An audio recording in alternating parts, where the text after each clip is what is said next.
Itai wakomana, itai tifambe. Itai tifambe. Itai. Zvirikuita boss. Itai. Iri kuenda kuvodsel fodya iyoyo. 18 March tinenge tavhura maflow ndakundoikwatura mari fodya yangu iyi. Gore rakapera takaita mari nevodsel. Akutaura kuti makaita mari nevodsel makarima here. Itai wakomana, iwe siya kurima, itai zvinhu zvifambe. Takaita mari boss yamakatipa iye. Shamwari uri kuronga mushe here mukati umo fodya iyi. Ngazvifambe wakomana.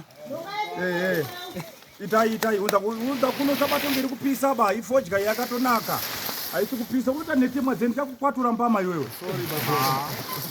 Kuri kutorera maflow ari kuvhurwa musi wa13 muri kuita zvekutamba kumana muchiita zinyekenyeke. Ndo ndikuda maflow achingovhurwa ndini munhu wekutanga kupinda mumaflow.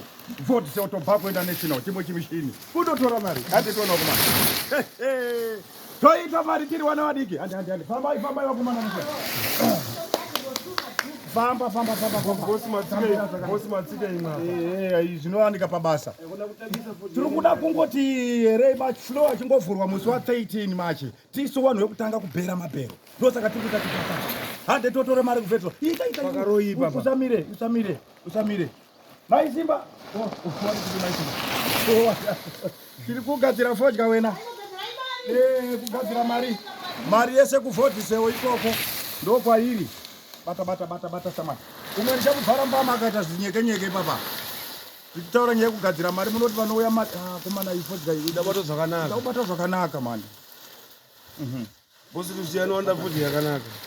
Right. Muri yeZimbabwe.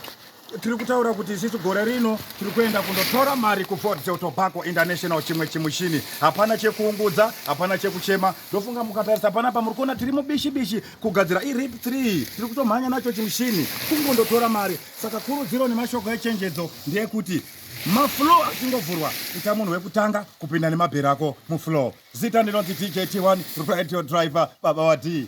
Iwe.